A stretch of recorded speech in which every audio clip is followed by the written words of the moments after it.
क्यों मेरे भाई का इम्तिहान ले रही हैं? पहना देना अंगूठी।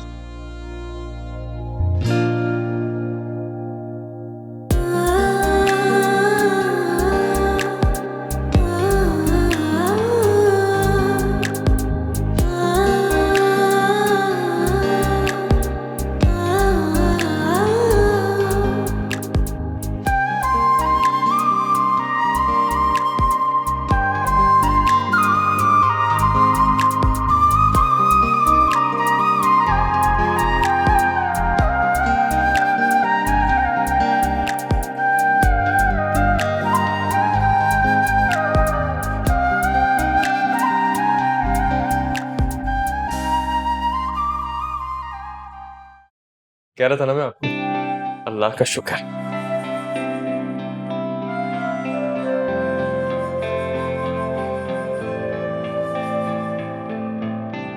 हाँ जी, फैसल साहब आप जा सकते हैं। मैं तो तुम्हें लंच के लिए ले जाने आया था, तुम तो किसी और ही हवा में उड़ते हुए लग रहे हो मुझे। क्या हुआ, इतने खुश क्यों? अरे तुम्हें क्या दिल चाह रहा है पूरी दुनिया को बता दूं हमदान। गुज़िश्ता 3 सालों से जो मेरा प्रोजेक्ट नहीं अटका हुआ था, कभी कोई प्रॉब्लम तो कभी कोई प्रॉब्लम, अभी तुम्हारे आने से 10 मिनट पहले उनकी ईमेल आई है और वो प्रोजेक्ट अप्रूव हो गया है। तुम सोच नहीं सकते अब मेरा बिजनेस। भाई ये तो सिर्फ भाभी की किस्मत से होगा, तुम मानो ना मानो। भाभी की किस्मत से कैसे? देखो, अभी सिर्फ तुम्हारी बात पक्की हुई है उसके साथ और तुम्हारा 3 साल से रुका हुआ प्रोजेक्ट अप्रूव हो गया। भाई ये भाभी की किस्मत नहीं तो और क्या है। तुम समझ लो वो तुम्हारे लिए बहुत लकी है और अब तुम्हारा बिजनेस जो है ना उसको पर लगने वाला है। शायद तुम ठीक कह रहे हो, ये सब विरसा की किस्मत का ही कम है। चलो फिर चले लंच पे। हाँ ऑफ कोर्स, और मैं डिजर्ट भी खाऊंगा। डन, आज तुम्हें जितना डिजर्ट खाना सब मेरी तरफ से। और मैं मेरी बात मानो,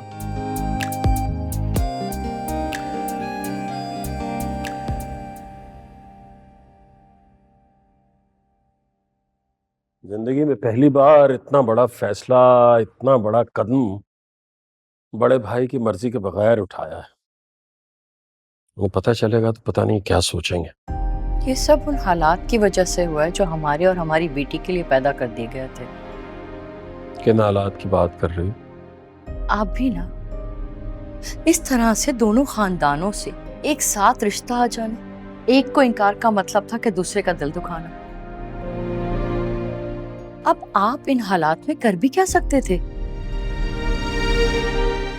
परेशान मत होइए, यहाँ तक आ गए हैं ना, आगे भी अल्लाह की मर्जी से सब साथ खैरियत से हो जाएगा इंशाल्लाह।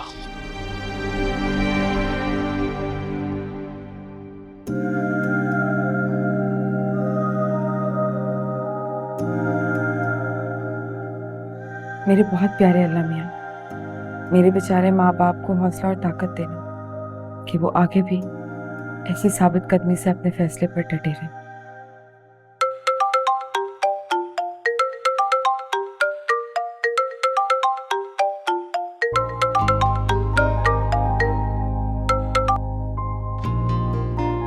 अस्सलाम वालेकुम। वालेकुम अस्सलाम। कितना खूबसूरत एहसास है ना कि अब तुम मेरी हो, क्योंकि मेरे नाम की अंगूठी अब तुम्हारी उंगली में आ चुकी है।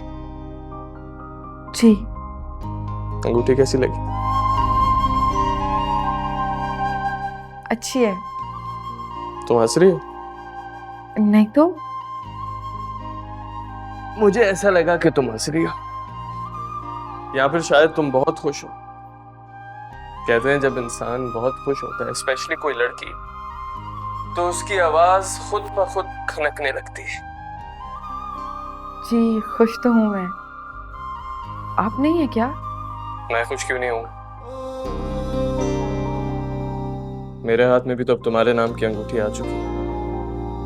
बस अब मैं तुम्हें बहुत जल्द इस घर में देखना चाहता हूँ। हेलो, खामोश क्यों हो गई? कुछ तो बोलो।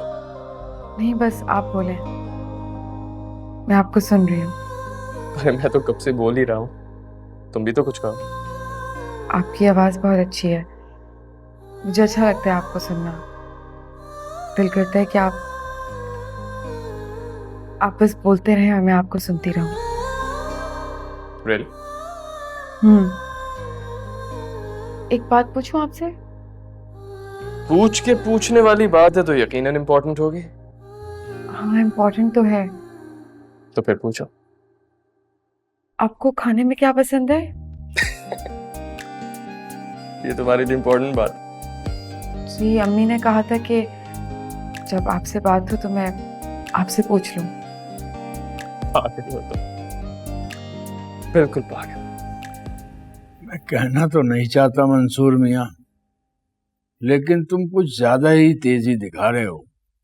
पहले तुमने बड़े भाई को बताए बगैर रिश्ता तय कर दिया और अब डेट भी फिक्स कर दी।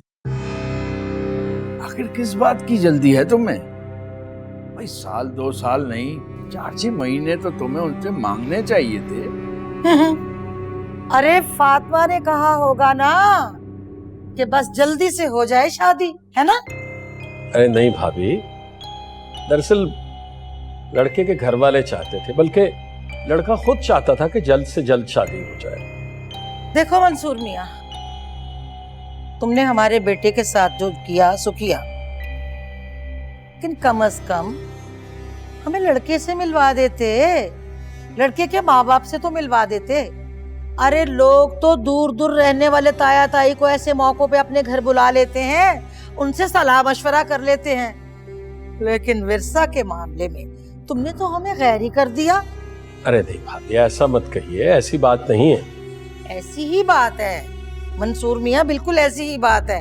चलो मैं गैर से ही, मुझे ना मिलवाते, कम से कम ये तो तुम्हारे अपने हैं, इन्हीं को मिलवा देते लड़के वालों से, मगर ना। खैर छोड़ो इन बातों को, हम भी अब गैरों की तरह शिरकत कर लेंगे शादी में, कोई ऐसी बात।